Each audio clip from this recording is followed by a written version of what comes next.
ಮಾನ್ಯ ಅಧ್ಯಕ್ಷರೇ, ನಮ್ಮ ಅಶೋಕರು ಮುಖ್ಯಮಂತ್ರಿಗಳು ಉಪಮುಖ್ಯಮಂತ್ರಿಗಳೆಲ್ಲ ಒಂದು ಇನ್ಸಿಡೆಂಟ್ ಆಗಲಾಗಿ ನೀವೆಲ್ಲ ಮಧ್ಯ ಪ್ರವೇಶ ಮಾಡಿದ್ರಿ. ಬಟ್ ನನಗೆ ಅವರಷ್ಟು ಇತಿಹಾಸ ಇಲ್ಲ. ನಾನು 4 ಬಾರಿ ಶಾಸಕನಾಗಿರೋದು, 1 ಬಾರಿ ಲೋಕಸಭೆಗೆ ಹೋಗಿರೋದು, 3 ಬಾರಿ ಮಂತ್ರಿ ಆಗಿದ್ದಾಗ ಇಂಥ ಇನ್ಸಿಡೆಂಟ್ ನನಗೆ ನಡೆದಿರಲಿಲ್ಲ. ಅವತ್ತು ನನಗೆ ಭಾಳ ಆತ್ಮೀಯರು ಅಶ್ವಥ್ ನಾರಾಯಣ. ಭಾಳ ಮುಖ್ಯವಾದಂಥ ಸಂದರ್ಭಗಳು ರೆಕಾರ್ಡ್ಗೆ ಹೋಗ್ಬೇಕಾಗುತ್ತೆ. ನಾನು ಖಾಸಗಿ ಆಗೋದು ಅನೇಕ ಬಾರಿ ನನಗೆ ಭಾಳ ಆತ್ಮೀಯರು ಹೇಳ್ತಿದ್ದೆ, ಸ್ವಲ್ಪ ತಾಳ್ಮೆ ಬೇಕು ಬ್ರದರ್ ಅಂತ. ನಾನು ಇವತ್ತು ಯಾವತ್ತೂ ತಾಳ್ಮೆ ಕೆಡಿಸ್ಕೊಳ್ದೇ ಇರೋ ನನ್ನ ರಾಜಕಾರಣ 90ನೇ ಇಸ್ವಿಯಿಂದ ನೋಡಿದ್ದೀನಿ. 94ರಿಂದ ನಾನು ಜೆಡ್ಪಿಯಿಂದ ಬಂದಿದ್ದೀನಿ. ಯಾರಿಗೂ ನಾವು ರಿಯಾಕ್ಟ್ ಮಾಡದೇ ಇರೋರು ಇವತ್ತು ರಿಯಾಕ್ಟ್ ಮಾಡೋವಂಥ ಪರಿಸ್ಥಿತಿ ನಿರ್ಮಾಣ ಆಯಿತು ಅಂದರೆ, ನನಗೂ ನನ್ನ ಸಬ್ಜೆಕ್ಟ್ ಇದ್ದಾಗ ಈ ಸನ್ನಿವೇಶ ನಡೀತಲ್ಲ ಜಾರ್ಜರ್ ಗಾಲಿ ಅಥವಾ ಇದಕ್ಕೆಲ್ಲ ಅಂತೇಳಿ ನನಗೂ ನೋವಾಗಿದೆ. ನನಗೆ ಉತ್ತರ ಹೇಳ್ತಕ್ಕಂಥ ಮನಸ್ಥಿತಿನೇ ಇಲ್ಲ ಆ್ಯಕ್ಚುಲಿ. ಆದರೆ ರೈತರ ವಿಚಾರ. ಬಟ್ ನಮ್ಮ ವಿಜೇಂದ್ರ ಅವರು ಅಧ್ಯಕ್ಷರು, ನನಗೆ ಏನಾಗುತ್ತೆ ಇರೋದನ್ನು ಇದ್ದಂಗೆ ಹೇಳ್ಬೇಕು. ಅವರು ಸಹ ಒಂದು ರೆಪ್ರೆಸೆಂಟೇಷನ್ ಕೊಡೋಕೆ ಹೋಗ್ತಾರೆ ತುಮಕೂರಿಗೆ. ಬಿತ್ತನೆ ಸ್ಟಾರ್ಟ್ ಆಗಿರಲ್ಲ, ಗೊಬ್ಬರನೇ ಇನ್ನೂ ತೊಗೊಳ್ಳಿಕ್ಕೆ ಬರೋಲ್ಲ ರೈತರು, ಆದರೆ ಕೊಡ್ತಾರೆ. ಇವತ್ತು ಕೇಂದ್ರದಲ್ಲಿ ನಮ್ಮ ಸುರೇಶ್ ಬಾಬು ಏನೋ ಹೇಳಿದ್ರು, ಅವರ ಮಂತ್ರಿಗಳು ಸಪೋರ್ಟ್ ಮಾಡಿದ್ರು ಅಂತ. ಹೌದು, ಮಾವು ಹಾಳಾದಾಗ ಕೇಂದ್ರ ಸರ್ಕಾರದ ಮಂತ್ರಿ ಫಸ್ಟ್ ಟೈಮ್ ಇತಿಹಾಸದಲ್ಲಿ ನಮ್ಮ ರಿಕ್ವೆಸ್ಟ್ಗೆ ಒಂದೇ ದಿವಸ ಸ್ಪಂದಿಸಿ 2ನೇ ದಿವಸಕ್ಕೇ ವಿ.ಸಿ.ನಲ್ಲಿ ಬಂದು ಅಪ್ರೂವ್ ಮಾಡಿಕೊಟ್ಟಂಥವ್ರು 50-50 ರೇಷಿಯೋದಲ್ಲಿ ನಾವು ರೈತರಿಗೆ 45 ಕೋಟಿ ಪರಿಹಾರ ಕೋಲಾರ, ರಾಮನಗರ, ಚಿಕ್ಕಬಳ್ಳಾಪುರ ಕೊಟ್ಟಿದ್ದೀವಿ. ನಾನು ಕ್ಯಾಬಿನೆಟ್ ಹಾಲಿಂದನೇ ಫೋನ್ ಮಾಡಿದ ತಕ್ಷಣ ನೆಕ್ಸ್ಟ್ ಡೇನೇ ಅಪ್ರೂವ್ ಮಾಡಿಕೊಡ್ತೀನಿ ಅಂತ ಅಪ್ರೂವ್ ಮಾಡಿಕೊಟ್ಟವ್ರು. ಅದಾದಮೇಲೆ ಇವ್ರು ಲೆಟ್ರ್ ಬರೆದಾಗ ಆಲ್ರೆಡಿ ಡನ್ ಅಂತ ಬರೆದಿದ್ರು ಅವರು. ಸೊ ಇವತ್ತು ಶಿವರಾಜ್ ಸಿಂಗ್ ಚೌಹಾಣ್ ಭಾಳ ಸಂಪರ್ಕದಲ್ಲಿದ್ದಾರೆ. ನಮಗೂ ರೈತರ ವಿಚಾರದಲ್ಲಿ ಕೇಳಿದಾಗ ಸ್ಪಂದಿಸ್ತಾರೆ. ನಾನು ಅವರ ಕೇಂದ್ರ ಸರ್ಕಾರ ಅಂತ ಟೀಕೆ ಮಾಡೋಕ್ಕೆ ಹೋಗಲ್ಲ. ಅಂಕಿಅಂಶ ಹೇಳಬೇಕಾದ್ರೆ ಒಂದು ಸ್ವಲ್ಪ ನಿಖರವಾಗಿ ಹೇಳಬೇಕು.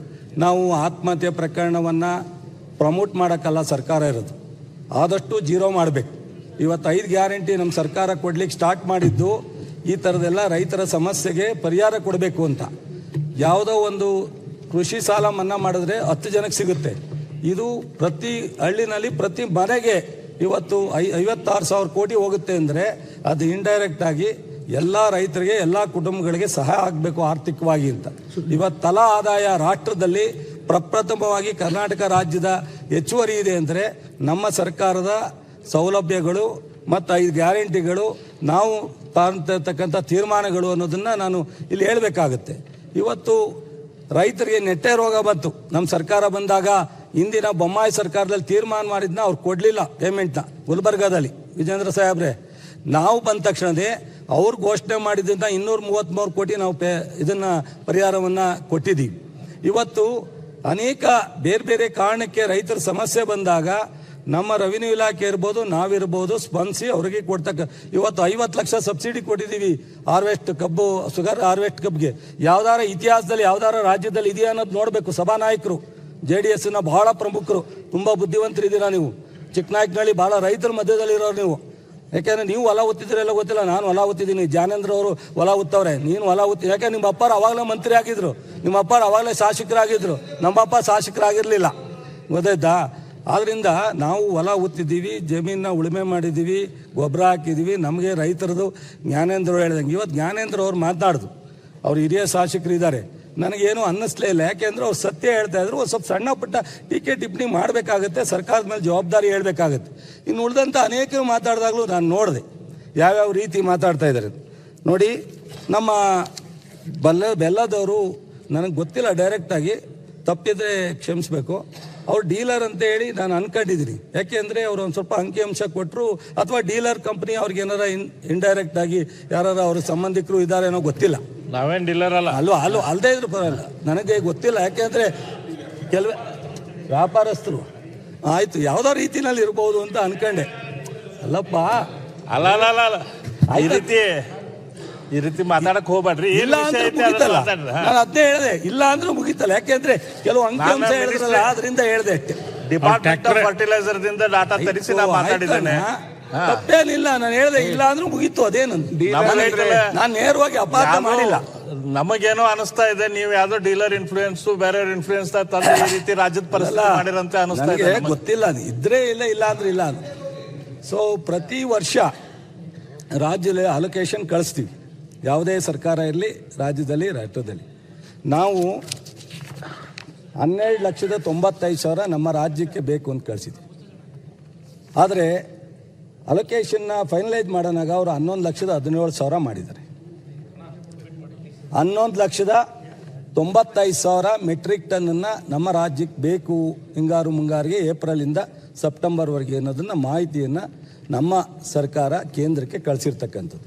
ಆದರೆ ಅವರು ಎಲ್ಲ ರಾಜ್ಯಕ್ಕೆ ಅಲೋಕೇಶನ್ ಮಾಡೋವಂಥ ಸಂದರ್ಭದಲ್ಲಿ ಅಲ್ಲೇ 70,000-80,000 ಕಡಿಮೆ ಮಾಡಿ 11,17,000 ಮೆಟ್ರಿಕ್ ಟನ್ನನ್ನು ನಮಗೆ ಅಲೋಕೇಶನ್ ಕೊಟ್ಟಿದ್ದಾರೆ.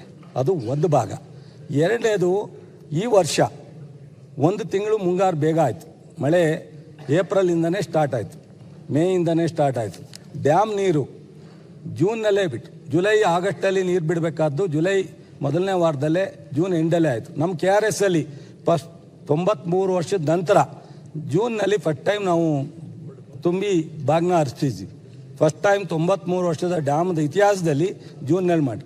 ಇದೆಲ್ಲ ಪ್ರಕೃತಿ, ನಮ್ಮ ಕೈಲಿಲ್ಲ. ಸೊ ಯಾವಾಗ ಮಳೆ ಬರುತ್ತೆ ಆವಾಗ ಬಿತ್ತನೆಗೆ ಹೋಗ್ತಾರೆ. ಪ್ರತಿ ವರ್ಷ ನಾವು ಅವರೇಜ್ ಮಾಡಿರ್ತೀವಿ, ಏಪ್ರಿಲ್ಗೆ ಹೋಗ್ಬೋದು, ಮೇಗೆ ಹೋಗ್ಬೋದು, ಜೂನ್ಗೆ ಹೋಗ್ಬೋದು. ಈ ಭಾಗದಲ್ಲಿ ಇದನ್ನು ಹಾಕ್ತಾರೆ, ಆ ಭಾಗದಲ್ಲಿ ಜೋಳ ಹಾಕ್ತಾರೆ, ಪೇಡೆ ಹಾಕ್ತಾರೆ ಅಂತ. ಯಾವುದೋ ಒಂದು ಸಂದರ್ಭದಲ್ಲಿ ಈ ಥರ ಮುಂಗಾರು ಬೇಗ ಆದಾಗ ಅವ್ರಿಗೆ ಯಾವ್ದು ಅನುಕೂಲ ಆಗುತ್ತೆ ಹಾಕ್ತಾರೆ. ನಾವು ಪ್ರಕೃತಿನ, ರೈತರನ್ನ ನಾವು ಹೇಳಿದ್ದೇ ಹಾಕಬೇಕು. ಈ ತಿಂಗಳು ನೀವು ಹಾಕ್ತೀನಿ ಅಂದಿದ್ರಿ, ಈ ತಿಂಗಳು ಯಾಕೆ ಹಾಕಿದ್ರಿ, ಈ ತಿಂಗಳು ನಾವು ಕೊಡೋಕ್ಕಾಗಲ್ಲ ಅಂತ ಹೇಳೋಕ್ಕಾಗಲ್ಲ. ಅವ್ರು ಏನು ಮಾಡ್ತಾರೆ ಅದಕ್ಕೆ ನಾವು ತಯಾರಾಗಬೇಕಾಗತ್ತೆ. ಆ ಕ್ಷಣದಲ್ಲಿ ನಾಳೆ ಅವ್ರದ್ದು ಮಾಡಿದ್ರೆ ನಾಳೆಗೆ ನಾವು ತಯಾರಾಗಬೇಕಾಗತ್ತೆ. ನಾವು ಕಳೆದ ಏಪ್ರಿಲಿಂದ ಇಲ್ಲಿವರೆಗೆ ಡಿವಿಷನ್ ವೈಸು 2-3 ಬಾರಿ ನಾವು ವಿಡಿಯೋ ಕಾನ್ಫರೆನ್ಸ್ ಮಾಡಿದ್ವಿ. 1 ಬಾರಿ ಫಿಸಿಕಲಿ ನಾನು ರಿವ್ಯೂ ಮಾಡಿದ್ವಿ. ನಮ್ಮ ಅಧಿಕಾರಿಗಳು ಪ್ರತಿ ವಾರ ಎಲ್ಲ ಅಧಿಕಾರಿಗಳ ಜೊತೆ ಮೀಟಿಂಗ್ ಮಾಡಿ, ನಮ್ಮ ಮುಖ್ಯಮಂತ್ರಿಗಳು DC CEO ಕಾನ್ಫರೆನ್ಸ್ ಮಾಡಿದಾಗ ನಾನು ಅದರಲ್ಲಿ ಮುಖ್ಯಮಂತ್ರಿಯವ್ರ ಕೆಲೆ ಎಲ್ಲ DC COಗೆ ಹೇಳಿಸಿದ್ದೀನಿ, ನಾನು ಮಾತಾಡಿದ್ದೀನಿ. ನಾನೆಲ್ಲ DC SP ಅವ್ರಿಗೆ ಮಾತಾಡಿದ್ದೀನಿ. ಈ ಬಾರಿ ಎಲ್ಲ ಪ್ರತಿ 2 ಬಾರಿಗಿಂತ 100 ಪಟ್ಟು ನಾವು 10-20% ಎಫರ್ಟ್ ಹಾಕಿದರೆ ಈ ಬಾರಿ 100% ಎಫರ್ಟ್ ಹಾಕಿದ್ವಿ. ನಾನು ನಮ್ಮ ಇಲಾಖೆ, ನಮ್ಮ ಮುಖ್ಯಮಂತ್ರಿಗಳನ್ನೂ ನಾವು ಉಪಯೋಗಿಸ್ಕೊಂಡಿದ್ವಿ. ಕೇಂದ್ರಕ್ಕೆ ಮುಖ್ಯಮಂತ್ರಿಯವರು ಲೆಟ್ರ್ ಬರೆದಿರೋದು, ನಾನು ಲೆಟ್ರ್ ಬರೆದಿರೋದಲ್ದಲೇ ನಮ್ಮ ಇಲಾಖೆಯವರು ಪ್ರತಿ ವಾರ ಕೇಂದ್ರದ ಡೈರೆಕ್ಟ್ರು, ಫರ್ಟಿಲೈಸರ್ ಡೈರೆಕ್ಟರ್ ಜೊತೆ ಸಂಪರ್ಕದಲ್ಲಿ ಇರ್ತಾರೆ, ವಿಡಿಯೋ ಕಾನ್ಫರೆನ್ಸಲ್ಲಿ ಇರ್ತಾರೆ. ನಾವು ಕಡಿಮೆ ಎಫರ್ಟ್ ಹಾಕಿಲ್ಲ. ಹೇಳಿದ್ರು ನಮ್ಮ ವಿಜೇಂದ್ರ ಅವರು, ಕೆಲವರು ಹೇಳಿದ್ರು, ಸೊ ಬರೀ ಅರ್ಬನ್ ಕಡೆ ಗಮನ ಹರಿಸಬಾರ್ದು, ಹಳ್ಳಿ ಕಡೆ ಹೋಗ್ಬೇಕು ಅಂತ. ನಾವು ರೈತರ ಕುಟುಂಬದಿಂದ ಬಂದಿರೋದ್ರಿಂದ, ಅದರಲ್ಲೂ ಕಾಂಗ್ರೆಸ್ ಪಕ್ಷ, ನಮ್ಮ ಸರ್ಕಾರ, ಸಿದ್ದರಾಮಯ್ಯನವ್ರ ಸರ್ಕಾರ ರೈತರ ಬೆನ್ನೆಲುಬು ನಿಂತ್ಕೊಳ್ಳೋಕ್ಕೋಸ್ಕರ ಈ ಬಾರಿ ಇಷ್ಟನ್ನು ನಾವು ಎಫರ್ಟನ್ನು ಹಾಕ್ತೀವಿ. ಆದರೆ ಕೊನೆಗೆ ಇಷ್ಟೆಲ್ಲ ನಾವು ಎಫರ್ಟ್ ಹಾಕಿದ್ರು ನಾನು ಯಾಕೆ ಗೊಬ್ಬರ ತೊಂದರೆ ಎಲ್ಲ ಮಾಡ್ತೀವಿ ಅಂತ ನಾನು ಅರ್ಲಿ ಹೇಳಿದ್ದೆ, ಸತ್ಯ ಇಲ್ಲ ಅಂತ ಹೇಳಲ್ಲ. ಆದರೆ DAPನ ಕೇಂದ್ರ ಸರ್ಕಾರ ನಮಗೆ DAPನ ಕಡಿಮೆ ಯೂಸ್ ಮಾಡಿ ಅಂತ ಅವರಿಂದ ನಮಗೆ ಕಳಿಸಿದಂಥ ಅಭಿಪ್ರಾಯ. ಮೋದಿಯವರು ಸಹ ವಿಡಿಯೋ ಮಾಡಿ ಒಂದು ರಿಲೀಸ್ ಮಾಡಿದ್ದಾರೆ, DAP ಮತ್ತು ಯೂರಿಯಾನ ಕಡಿಮೆ ಯೂಸ್ ಮಾಡಿ. 2-3 ಕಾರಣ ಇದೆ. ಒಂದು, ಅವರಲ್ಲೇ ಯಾರು ಹೇಳಿದ್ರು, ಇರಾನಿಂದ ಸಪ್ಲೈ ಆಗ್ತಾ ಇಲ್ಲ, ಚೈನಾದಿಂದ ಇಂಪೋರ್ಟ್ ಆಗ್ತಾ ಇಲ್ಲ, ನಮ್ಮ ರಾಷ್ಟ್ರದಲ್ಲೇ ಆಗ್ತಾ ಇರ್ತಕ್ಕಂಥ ಪ್ರೊಡಕ್ಷನ್ ಕಡಿಮೆ ಆಗಿದೆ. ಅದಕ್ಕೆ ಸಬ್ಸಿಡಿ ಸಮಸ್ಯೆ ಇದೆಯೋ, ವಾರ್ ಸಮಸ್ಯೆ ಇದೆಯೋ, ಚೈನಾದವ್ರು ಬ್ಯಾನ್ ಮಾಡಿರೋ ಸಮಸ್ಯೆ ಇದೆಯೋ, ಅದು ಸಪ್ರೇಟು. ಆದರೆ ಇವತ್ತು ಅದೆಲ್ಲ ಕಾರಣದಿಂದ ಒಂದು ಕಡೆ ಆದರೆ ರೈತರ ಭೂಮಿ ಶಕ್ತಿ ಕಡಿಮೆ ಆಗುತ್ತೆ ಮತ್ತು ಬೆಳೆ ಇಳುವರಿ ಕಡಿಮೆ ಆಗುತ್ತೆ, ರೋಗಗಳು ಹೆಚ್ಚು ಬರುತ್ತೆ, ಅದನ್ನು ಉಪಯೋಗಿಸುವಂಥ ಜನರ ಆರೋಗ್ಯ ಕೆಡುತ್ತೆ. ಸೊ ಇದನ್ನು ಕೆಮಿಕಲ್, ತಾವು ಹೇಳಿದ್ರಲ್ಲ, ಕೆಮಿಕಲ್ನ ಕಡಿಮೆ ಯೂಸ್ ಮಾಡಬೇಕು ಅನ್ನೋದು ಕಳೆದ 2-3 ವರ್ಷದಿಂದ ಕೇಂದ್ರದಲ್ಲೂ ಸಹ ICAR ಅಲ್ಲಿ ಯೂನಿವರ್ಸಿಟಿನಲ್ಲಿ ನಡೀತಾ ಇರ್ತಕ್ಕಂಥ ರಿಸರ್ಚ್ ಬ್ಯಾಕ್ಗ್ರೌಂಡಲ್ಲಿ ನಡೀತಾ ಇದೆ. ನಾನು ಅದಕ್ಕೆ ಪೂರಕವಾಗಿ ಕೇಂದ್ರ ಸರ್ಕಾರದ ಅಭಿಪ್ರಾಯನ ನಾವು ಸಹ ಅದಕ್ಕೆ ಸ್ಪಂದಿಸಬೇಕು ಅಂತೇಳಿ ಮುಖ್ಯಮಂತ್ರಿಗಳಿಗೆ ಪತ್ರ ಬರೆಸಿದ್ದೀವಿ, CEO DC ಅವ್ರಿಗೆ ಹೇಳಿಸಿದ್ದೀವಿ. ಸೊ DAPನ 70,000 ಮೆಟ್ರಿಕ್ ಟನ್ ಕಡಿಮೆ ಉಪಯೋಗಿಸ್ತು. 70,000 ಮೆಟ್ರಿಕ್ ಟನ್ನನ್ನು ಕಡಿಮೆ ಉಪಯೋಗಿಸ್ತಕ್ಕಂಥ ರೈತರಿಗೆ ಪಾಂಪ್ಲೆಟ್ ಹಾಕ್ತೋ, ಆಲ್ಟರ್ನೇಟ್ ಗೊಬ್ಬರ ಉಪಯೋಗಿಸಿ ಅಂತ ಹೇಳ್ದೋ, ಇದನ್ನೆಲ್ಲ. ಇವತ್ತು ಯೂರಿಯಾನು ಸಹ ನಾವು ಪ್ರಾರಂಭದಲ್ಲಿ ನಮ್ಮ ಹತ್ರ ಇದೆ, ಕೊಡ್ತೀವಿ, ನೀವು ಆದರೆ ಹಂತ ಹಂತವಾಗಿ ಉಪಯೋಗಿಸಿ. ನ್ಯಾನೋ ಯೂರಿಯಾಕ್ಕೂ ಸಹ ಶಿಫ್ಟ್ ಆಗಿ ಮುಂದೆ ದಿನಗಳಲ್ಲಿ ಇನ್ನೊಂದು 2-3 ವರ್ಷ ಆದಾಗ ಕಡಿಮೆ ಆಗುವಂಥ ಅವಕಾಶ ಇದೆ ಅಂತ ಹೇಳಿ ಎಲ್ಲ ರೈತರು ಸಮಾಧಾನವಾಗಿರೋ ಟೈಮ್ನಲ್ಲಿ ನೀವು ರಾಜಕಾರಣ ಮಾಡಿಬಿಟ್ರಿ. ಯಾಕೆ ಮಾಡಿದ್ರೋ ಏನು ಮಾಡಿದ್ರೋ ನಂಗೆ ಗೊತ್ತಿಲ್ಲ. ಆದರೆ ಇದು ರಾಜ್ಯ ಸರ್ಕಾರದ ಮೇಲೆ ಇದೊಂದು ಅಲಿಗೇಷನ್ ಮಾಡಿಬಿಡೋಣ ಅಂತ ಡೈರೆಕ್ಟಾಗಿ ಎಲ್ಲ ಒಂದು ಕಡೆ ಸಣ್ಣ ಪುಟ್ಟ ಒತ್ತಡ ಬಂದಾಗ ನೀವು ಅವ್ರ ಜೊತೆ ಕೈ ಜೋಡಿಸ್ಬಿಟ್ರಿ. ನೀವು ಅಲ್ಲಿ ಹೋಗಿ ಪ್ರತಿಭಟನೆ ಮಾಡಿದ್ರಿ, ನೀವು ಮೆಮೊರಂಡಮ್ ಕೊಟ್ರಿ, ನೀವು ರೈತರ ಜೊತೆ ಒಂದಷ್ಟು ಜನ, ಈಗ ನಮಗೂ ರೈತರು ಇರ್ತಾರೆ, ನಿಮಗೂ ರೈತರು ಇರ್ತಾರೆ, ಒರಿಜಿನಲ್ ಎಲ್ಲರೂ ರೈತರೇ, ಬಟ್ ಆದರೆ ಪಕ್ಷಕ್ಕೆ ಸ್ವಲ್ಪ ಅಟ್ಯಾಚ್ ಇರ್ತಕ್ಕಂಥ ರೈತರು ಇರ್ತಾರೆ. ಕರ್ಕೊಂಡು ಹೋದ್ರಿ, ಮೆಮೊರಂಡಮ್ ಕೊಟ್ರಿ. ಕೊನೆಗೆ ಏನಾಯಿತು, ಒಂದು ಸ್ವಲ್ಪ ಪ್ಯಾನಿಕ್ ಆದರು, ಒತ್ತಡ ಜಾಸ್ತಿ ಆಯಿತು. ನಾನು ಅಲ್ಲಿವರೆಗೆ ಇವತ್ತು ಏನು 2,20,000 ಕಡಿಮೆ ಇದ್ರೂ ಮ್ಯಾನೇಜ್ ಮಾಡ್ತಕ್ಕಂಥ ಪ್ಲ್ಯಾನನ್ನು ನಾವು ನಮ್ಮ ಅಧಿಕಾರಿಗಳು ನಮ್ಮ ಮುಖ್ಯಮಂತ್ರಿಗಳ ಜೊತೆ ಮಾತನಾಡಿ, ಶಿವರಾಜ್ ಸಿಂಗ್ ಚೌಹಾಣ್ ನಡ್ಡಾ ಅವ್ರ ಹತ್ರ ಮಾತಾಡಿ ಎಲ್ಲ ಅಧಿಕಾರಿಗಳ ಜೊತೆ ಪ್ಲ್ಯಾನ್ ಮಾಡ್ಕೊಂಡು ಹೋಗ್ತಾ ಇದ್ದೋ. ನೀವು ಈ ವಿಚಾರನ ಬೀದಿಗೆ ಬರದೇ ಇದ್ರೆ, ರಾಜಕಾರಣ ಉಪಯೋಗಿಸ್ತಾ ಇದ್ರೆ ಇವತ್ತು ಈ ಸಮಸ್ಯೆನೇ ಬರ್ತಾ ಇರಲಿ. ರೈತರು ಮಳೆ ಯಾವಾಗ ಬರುತ್ತೆ ಅನ್ನೋದನ್ನ ನಮಗೂ ಗೊತ್ತಿರುತ್ತೆ. ಆದರೆ ಬೆಳೆನ ಯಾವುದು ಅವ್ರಿಗೆ ಬೇಗ ಮಳೆ ಬಂದರೆ ಯಾವ್ದು ಹಾಕಬೇಕು, ಲೇಟಾಗಿ ಮಳೆ ಬಂದರೆ ಹಾಕಬೇಕು ಅನ್ನೋದನ್ನು ಅವ್ರು ಯಾರಿಗೂ ಅಡ್ವಾನ್ಸಾಗಿ ಹೇಳಲ್ಲ. ಅವ್ರಿಗೆ ಯಾವ್ದು ಅನುಕೂಲ ಆಗುತ್ತೆ ಆ ಬೆಳೆನ ಹಾಕ್ತಾರೆ. ಅದು ಒಂದು ಕಡೆ. ಒಂದೇ ಬಾರಿ ಸಬ್ಸಿಡಿ ಬಿತ್ತನೆ ಕೊಡ್ತಕ್ಕಂಥದ್ದು ಒಂದೇ ಬಾರಿ. ಆದರೆ ಕಳೆದ ಬಾರಿಯಿಂದ ನಮ್ಮ ಮುಖ್ಯಮಂತ್ರಿಗಳು ರೈತರ ವಿಚಾರದಲ್ಲಿ ನೀವು ಹಂಗೆ ಮಾಡಬೇಡಿ, ಅಡಿಷನಲ್ಲ ಬೇಕಾದ್ರೆ ಫೈನಾನ್ಸಲ್ಲಿ ಕೊಡೋಣ. ಈಗ ಧಾರವಾಡದಲ್ಲಿ ಹೆಚ್ಚು ಮಳೆ ಬಿದ್ದು ಬಿತ್ತನೆ ಹೋದಾಗ ಮತ್ತೆ ಬಿತ್ತನೆ ಕೊಟ್ಟಿದ್ದೀವಿ ಲಾಸ್ಟ್ ಇಯರ್, ನಿಮ್ಗೆ ಗೊತ್ತಿರಬೇಕು. ನನ್ನಷ್ಟಕ್ಕೆ ಬಿತ್ತನೆ ಹೋದಾಗ ಒಂದೇ ಬಾರಿ ಕೊಡೋದು, ಹಿಂದೆಲ್ಲ ಒಂದೇ ಬಾರಿ ಕೊಟ್ಟಿರೋದು. ಈ ಬಾರಿ ಲಾಸ್ಟ್ ಬಾರಿ 2 ಬಾರಿ ಬಿತ್ತನೆ ಕೊಟ್ಟಿದ್ರು. ನಮಗೆ ರೈತರ ವಿಚಾರ ಬಂದಾಗ ಅತ್ಯಂತ ಸ್ಪಂದನೆ ಮಾಡಿ ಅವ್ರಿಗೆ ಸ್ಪಂದಿಸಬೇಕು ಅನ್ನೋದು ನಮ್ಮೆಲ್ಲರ ಜವಾಬ್ದಾರಿ, ನಮ್ಮ ಸರ್ಕಾರದ್ದು, ನಂದು, ಮುಖ್ಯಮಂತ್ರಿಗಳದ್ದು, ನಮ್ಮ ಕಾಂಗ್ರೆಸ್ ಜವಾಬ್ದಾರಿ. ನಾವು ಆ ವಿಚಾರದಲ್ಲಿ ಯಾವತ್ತೂ ಮೈಮರ್ತಿಲ್ಲ. ಮತ್ತು ಅಧಿಕಾರಿಗಳ ಜೊತೆ ಮೀಟಿಂಗ್ ಮಾಡೋದಾಗಲಿ, ಟೂರ್ ಮಾಡೋದಾಗಲಿ, ರಿವ್ಯೂ ಮಾಡೋದಾಗಲಿ, ಕೇಂದ್ರ ಸರ್ಕಾರ ಜೊತೆ ಸಂಪರ್ಕ ಇರೋದಾಗಲಿ ಇಲ್ಲ. ಆದರೆ ಅಲ್ಟಿಮೇಟ್ ಕೊನೆಗೆ ಏನಾಯಿತು, ರಿಸಲ್ಟು ನಮಗೆ ಪ್ರತಿ ಇಂದಿನ 21ರಿಂದನೂ ನಾನು ಹೇಳಕ್ಕೆ ಹೋಗಲ್ಲ. ಕಳೆದ ವರ್ಷ ಓಪನ್ ಬ್ಯಾಲೆನ್ಸು 5,40,609 ಮೆಟ್ರಿಕ್ ಟನ್ ಇತ್ತು. ಏಪ್ರಿಲ್ಗೆ 5,40,609 ಮೆಟ್ರಿಕ್ ಟನ್ ಇತ್ತು. ಆ ವರ್ಷ ಏಪ್ರಿಲಿಂದ ಸೆಪ್ಟೆಂಬರ್ವರೆಗೂ ಏನು ಅಲೋಕೇಶನ್ ಇತ್ತು ಎಲ್ಲ ಕೊಟ್ಟರು. 2 ಲಕ್ಷ, ಈ ವರ್ಷಕ್ಕಿಂತ 2 ಲಕ್ಷ ಜಾಸ್ತಿ ಇತ್ತು ಓಪನ್ ಬ್ಯಾಲೆನ್ಸು. ಸಪ್ಲೈನೂ ಸಹ ಪೂರ್ಣ ಪ್ರಮಾಣದಲ್ಲಿ ಕೊಟ್ಟರು, ಕಂಪ್ಲೀಟ್. ಈ ವರ್ಷ 3,40,000 ಓಪನ್ ಬ್ಯಾಲೆನ್ಸ್ ಇರೋದು. ಈ ವರ್ಷ 12 ಲಕ್ಷದಲ್ಲೇನು ನಮ್ಮ 11 ಲಕ್ಷದ ಅಲೋಕೇಶನ್ ಅವ್ರು ಮಾಡಿದ್ರು. ಅದರಲ್ಲಿ ಏಪ್ರಿಲ್ ಎಂಡ್ಗೆ 5,55,000 ಮಾತ್ರ ಕೊಟ್ಟರು. 5,55,000. ಇದರಲ್ಲಿ ಏಪ್ರಿಲಲ್ಲಿ 20,000 ಜಾಸ್ತಿ ಕೊಟ್ಟಿದ್ದಾರೆ ಸಪ್ಲೈ ಕೇಂದ್ರ ಸರ್ಕಾರದ. ಮೇನಲ್ಲಿ ಬಂದರೆ 10,000 ಕಡಿಮೆ ಆಯಿತು. ಜೂನಲ್ಲಿ ಬಂದರೆ 79,000 ಕಡಿಮೆ ಆಯಿತು. ಜುಲೈನಲ್ಲಿ ಬಂದರೆ 58,000 ಕಡಿಮೆ ಆಯಿತು. ಆಗಸ್ಟಲ್ಲಿ ಇವಾಗ ಆಗಸ್ಟದ್ದು ಸೇರಿ 2,75,428 ಮೆಟ್ರಿಕ್ ಟನ್ನು ಕಡಿಮೆ ಸಪ್ಲೈ ಆಗಿದೆ. ಇದನ್ನು ನೀವು ಸಫಿಷಿಯೆಂಟಾಗಿ ಕೊಟ್ಟಿದ್ದಾರೆ. ಸಫಿಷಿಯೆಂಟಾಗಿ ಏರಿಯಾ 2 ಲಕ್ಷ ಜಾಸ್ತಿ ಆಗಿರಲಿ, ಬೇಗ ಮುಂಗಾರ ಆಗಿರಲಿ, ಡ್ಯಾಮ್ ನೀರು ಬೇಗ ಬಿಟ್ಟಿರಲಿ, ಎಷ್ಟೇ ಸಮಸ್ಯೆ ಇದ್ದರೂ ಈ 2,75,428 ನೀವು ಬೇಕಾದರೆ ನಾಳೆ ನಿಮ್ಮ ಕೇಂದ್ರದ ಫರ್ಟಿಲೈಸರ್ ಮಿನಿಸ್ಟರ್ ಆಫೀಸಿಗೆ ಫೋನ್ ಮಾಡಿ, ಇದರಲ್ಲೇನಾದ್ರು ಸತ್ಯ ಇದ್ರೆ ನೀವು ಹೇಳಿದ ಪನಿಷ್ಮೆಂಟ್ ನಾನು ಒಳಗಾಗ್ತೀನಿ. ಅಲ್ಲಲ್ಲ, ಸುಳ್ಳಿದ್ರೆ ಸತ್ಯನೇ ಇದ್ರೆ ನೀವು ಹೇಳಿದ ಪನಿಷ್ಮೆಂಟ್ ನಾನು ಒಳಗೆ. ನೀವೇನು ಇಲ್ಲೇನು ಈಗ ನೀವು ಫರ್ಟಿಲೈಸರ್ ಬಗ್ಗೆ ನೀವು ಇವರಿಂದ ತಗೊಂಡಿದ್ದೀರಿ. ನಾನು ಕೇಂದ್ರ ಸರ್ಕಾರದ್ದು ಪ್ರತಿ ದಿವಸ ಏನು ಬರುತ್ತೆ ಅದನ್ನು ನಾವು ಡೀಟೇಲ್ ತಗೊಳ್ತೀವಿ.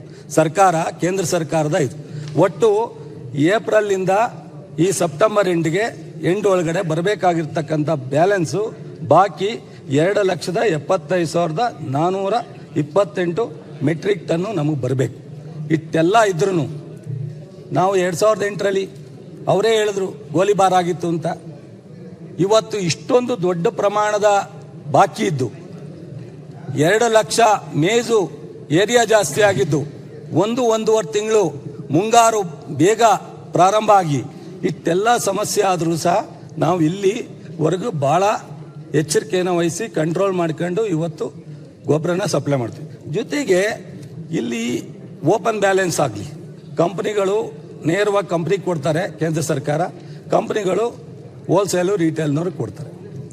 ಈಗ ಮಂಗಳೂರಿನಲ್ಲಿ ಇರ್ತಕ್ಕಂಥ ದುಡ್ಡು ಕೊಟ್ಟು ತೊಗೊಂಡಿರ್ತಕ್ಕಂಥ ಅಂಗಡಿಯವರು ನಾನು ಬೆಂಗಳೂರು ಶಿಫ್ಟ್ ಮಾಡೋದನ್ನು ಮಾಡಲ್ಲ. ನಿಮಗೂ ಗೊತ್ತಿರುತ್ತೆ, ಮಾಡ್ತಾರ. ನಿಮ್ಮ ಶಿವಮೊಗ್ಗದಲ್ಲಿ ಇರ್ತಕ್ಕಂಥ ಅಂಗಡಿ ಓನರು ಹೋದ ವರ್ಷದ ಬ್ಯಾಲೆನ್ಸ್ ಆಗಲಿ ಈ ವರ್ಷ ಅವನಿಗೆ ಬಂದಿರೋ ಗೊಬ್ಬರ ಆಗಲಿ ನಾನು ಮಂಗಳೂರಿಗೆ ಬೇಕು ಬೆಂಗಳೂರಿಗೆ ಬೇಕು ಅಂತ ಅಂದರೆ ಅವ್ನು ತಂದು ಕೊಡಲ್ಲ. ಅವ್ನು ದುಡ್ಡು ಕೊಟ್ಟು ಪರ್ಚೇಸ್ ಮಾಡಿರ್ತಾನೆ. ಅವನಿಗೆ ಏನಾದರೂ ಕಳಪೆ ಅಥವಾ ಎಲ್ಲರೂ ಬೇರೆ ಥರ ವ್ಯತ್ಯಾಸವನ್ನು ಮಾಡಿದ್ರೆ ಮಾತ್ರ ನಾವು ಅವನ ಮೇಲೆ ಕ್ರಮ ತಗೋಬೋದೇ ವಿನ ಅವನ ಸ್ಟಾಕನ್ನು ಒಬ್ಬ ಮಾಲೀಕ ಮಾಡ್ಕೊಂಡಿರ್ತಕ್ಕಂಥ ಸ್ಟಾಕನ್ನು ನಾವು ಯಾವುದೋ ಜಿಲ್ಲೆಗೆ ಕೊಡಬೇಕು ಅಂತ ಅಂದರೆ ಕೊಡಲ್ಲ. ಸೊ ನಾವು ಬಫರ್ ಸ್ಟಾಕ್ ಇರತಕ್ಕಂಥ ಪ್ಯಾಕ್ಸಿಗೆ ಕೊಡ್ತಕ್ಕಂಥ ಒಂದಷ್ಟು ಲಿಮಿಟಲ್ಲೇ ಎಲ್ಲೆಲ್ಲಿಗೆ ಬರ್ತಾ ಇರ್ತಕ್ಕಂಥದ್ದನ್ನು ಕಂಪ್ನಿ ಮೂಲಕ ಹೇಳಿ ಇಲ್ಲಿ ಕಳಿಸಿ ಅಲ್ಲೇ ಕಳಿಸಿ ಅಂತ ಹೇಳ್ತಕ್ಕಂಥದ್ದು ಮಾಡಿ 100% ಗೊಬ್ಬರನ ಇಂಪೋರ್ಟ್ ಮಾಡೋದಾಗಲಿ, ರೇಟ್ ಫಿಕ್ಸ್ ಮಾಡೋದಾಗಲಿ, ಸಪ್ಲೈ ಮಾಡೋದಾಗಲಿ ಎಲ್ಲ ಅಧಿಕಾರ ಕೇಂದ್ರ ಸರ್ಕಾರಕ್ಕಿರುತ್ತೆ. ರಾಜ್ಯ ಸರ್ಕಾರ ಹಂಗಂತ ನಾವು ಏನೂ ಇಲ್ಲ ಅಂತ ಕೈ ಕಟ್ಟಿ ಕೂತ್ಕೊಳ್ಳೋಕ್ಕಾಗಲ್ಲ. ಏನಿದ್ರು ರೈತರಿಗೆ, ನಮ್ಮ ರಾಜ್ಯದ ರೈತರಿಗೆ ನಾವು ಮಾಡ್ತಕ್ಕಂಥ ಜವಾಬ್ದಾರಿಯಿಂದ ಸಹಾಯ ಮಾಡ್ತಕ್ಕಂಥ ಮಾಡಬೇಕಾಗುತ್ತೆ. ನೀವು ಕಾಳಸಂತೆ ಅಂತ ಹೇಳಿದ್ರಿ. ಹಿಂದಿನ ಸರ್ಕಾರ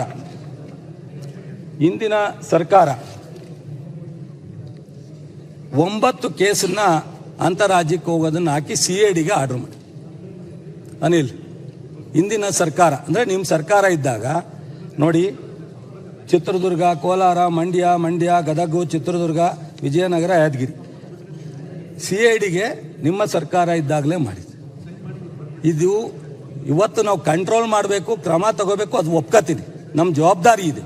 ಇದು ಇವತ್ತಿಂದ ಅಂತಾರಾಜ್ಯಕ್ಕೆ ಅಥವಾ ಗಮ್ ಮಾಡೋಕ್ಕೆ ಅಥವಾ ಬೇರೆ ಥರದ ಇಂಡಸ್ಟ್ರಿಯಲ್ ಉಪಯೋಗಕ್ಕೆ ಇವತ್ತು ಈ ಕೆಮಿಕಲ್ನ ಉಪಯೋಗಿಸುವಂಥ ಪದ್ಧತಿ ಇಲ್ಲ. ಆದರೆ ನಾವು ಈ ಬಾರಿ 24/7 ಕವಲ್ ಹಾಕಿದ್ದೀವಿ. 24/7 ಕವಲ್ ಹಾಕಿದ್ದೀನಿ. ಇವತ್ತಾಗಿರ್ತಕ್ಕಂಥ ಕೇಸ್ ಎಷ್ಟು? ಒಂದು 450 ಮೆಟ್ರಿಕ್ ಟನ್ ಅಷ್ಟೇ ಸೀಜ್ ಮಾಡಿರ್ತಕ್ಕಂಥ. 10,000 ಅಲ್ಲ, 50,000 ಅಲ್ಲ, ಈ ಥರದ ಎಲ್ಲರೂ ಬಂದದ್ರಿಂದ 450 ಮೆಟ್ರಿಕ್ ಟನ್ನನ್ನು ನಾವು ಸೀಜ್ ಮಾಡಿದ್ವಿ. ಇವತ್ತು ನಮ್ಮ ಬೆಲ್ಲದವರು ಎದ್ದೇಳಕ್ಕೆ ಹೋಗ್ತಾವ್ರೆ. ಅವ್ರು ಎದ್ದೇಳೋದು ಬೇಡ. ನೋಡು, ನಿಮ್ಮ ಮಂತ್ರಿಗಳು, MP ಗಳು, ಜೋಶಿಯವರು ಮಂತ್ರಿಯವ್ರ ಹತ್ರ ಹೋಗಿದ್ದಾರೆ, ರೆಡ್ಡ ಹತ್ರ. ಹೋದಾಗ 1,35,000 ಮೆಟ್ರಿಕ್ ಟನ್ನು ಯಾವಾಗ 29/7 ಬಾಕಿ ಇದೆ, ಪ್ರತಿ ದಿವಸ ಕಳಿಸ್ತೀನಿ ಅಂತ ಹೇಳಿ ಪತ್ರಿಕೆನಲ್ಲಿ ಕವರ್ ಆಗಿದೆ. ಅವರ ಸಂಸದರು, ಮಂತ್ರಿಗಳು ಹೋದಾಗಲೇ ಬಸವರಾಜ ಬೊಮ್ಮೆಯವರು ಸ್ಟೇಟ್ಮೆಂಟ್ ಮಾಡಿದ್ದಾರೆ. ಬಾಕಿ ಇರೋದನ್ನು ತಕ್ಷಣ ರಿಲೀಸ್ ಮಾಡಲಿಕ್ಕೆ ರಿಕ್ವೆಸ್ಟ್ ಮಾಡಿದ್ದೀವಿ, ಕೊಡ್ತೀವಿ ಅಂತ. 1,35,000 ಮೆಟ್ರಿಕ್ ಟನ್ನ ಜುಲೈ ಎಂಡಲ್ಲಿ ನಿಮ್ಮ ಸಂಸದರು, ನಿಮ್ಮ ಕೇಂದ್ರದ ಮಂತ್ರಿಗಳು ಹೋದಾಗ ನಡ್ಡಾ ಅವರು ಹೇಳಿರ್ತಕ್ಕಂಥದ್ದು ಪತ್ರಿಕೆಯಲ್ಲಿ ಕವರ್ ಆಗಿದೆ, ತರ್ಚ್ಕೊಂಡು ನೋಡಿ. ಆದರೆ ಅಲ್ಲಿಂದ ಬಂದದ್ದು ಓನ್ಲಿ 35,000 ಮಾತ್ರ. ಇಲ್ಲಿವರೆಗೆ 70,000 ಈ ತಿಂಗಳು ಕೇಳಿ ಕೊನೆಗೆ ಬ್ಯಾಲೆನ್ಸ್ ಎಷ್ಟು ಉಳೀತು ಅಂದರೆ 1,27,000 ಮೆಟ್ರಿಕ್ ಟನ್ನು ಕೊನೆಗೆ ಬಾಕಿ ಉಳ್ಕೋತು. ಈ ಜುಲೈನಲ್ಲಿ, ಆಗಸ್ಟ್ನಲ್ಲಿ 2,23,000 ಮೆಟ್ರಿಕ್ ಟನ್ನು ಈ ತಿಂಗಳದು. ಈ ತಿಂಗಳಲ್ಲಿ ನಾವು ಬಂದಿರೋದು ಎಷ್ಟಪ್ಪ ಅಂದರೆ ಬಹುಶಃ 64,000 ಮೆಟ್ರಿಕ್ ಟನ್ ಬಂದಿದೆ. ಈಗ ಈ ಎರಡದು ಹೋದ ತಿಂಗಳ ಬ್ಯಾಲೆನ್ಸು ಈ ತಿಂಗಳದ ಎರಡೂ ಸೇರಿದ್ರೆ ನಮಗೆ 2,74,000 ಮೆಟ್ರಿಕ್ ಟನ್ನು ಹೋದ ತಿಂಗಳು ಈ ತಿಂಗಳು ಎರಡೂ ಸೇರಿ ಆಗುತ್ತೆ. ಇಷ್ಟೆಲ್ಲ ಸಮಸ್ಯೆ ಒಳಗೂ ನಾವು ರೈತರಿಗೆ ಕೇಂದ್ರ ಸರ್ಕಾರದ ಸೂಚನೆಯನ್ನು ಅನುಸರಿಸೋಣ ಮತ್ತು ರೈತರಿಗೆ ಮುಂದೆ ಕೆಮಿಕಲ್ ಉಪಯೋಗಿಸೋದ್ರಿಂದ ಆಗ್ತಕ್ಕಂಥ ಅನಾಹುತನೂ ತಪ್ಪಿಸೋಣ. ಬಟ್ ಇದರಲ್ಲಿ ರಾಜಕಾರಣ ಬೆರೆಸೋದು ಬೇಡ. ಇದು ಕೇಂದ್ರ ಸರ್ಕಾರ ಜವಾಬ್ದಾರಿ ಅಂತೇಳಿ ನಾವು ಅವ್ರ ಮೇಲೆ ಹಾಕ್ಬಿಟ್ಟು ಇಲ್ಲಿ ಕೂತ್ಕೊಳ್ಳೋದು ಬೇಡ. ನಾವೇ ಅದನ್ನು ಅವರು ಜಾಯಿಂಟಾಗಿ ರೈತರ ವಿಚಾರದಲ್ಲಿ ಏನಾಗುತ್ತೆ ಅದನ್ನು ಸಪ್ಲೈ ಕೊಟ್ಕೊಂಡು ಎಷ್ಟಾಗುತ್ತೆ ನ್ಯಾನೋ ಯೂರಿಯಾಗೆ ಕನ್ವರ್ಟ್ ಮಾಡಬೇಕು ಅನ್ನೋ ಆಲೋಚನೆಯಿಂದ ನಾನು, ನಮ್ಮ ಅಧಿಕಾರಿಗಳು, ಮುಖ್ಯಮಂತ್ರಿಗಳ ಜೊತೆ ಮಾತನಾಡಿ ನಾವು ಹೋಗ್ತಾ ಇದ್ದು. ನೀವು ಮಧ್ಯ ರಾಜಕಾರಣವನ್ನು ಮಾಡಿದಾಗ ಈ ಎಲ್ಲ ಸಮಸ್ಯೆಗೆ ಒಂದು ನಾಂದಿ ಆಯಿತು.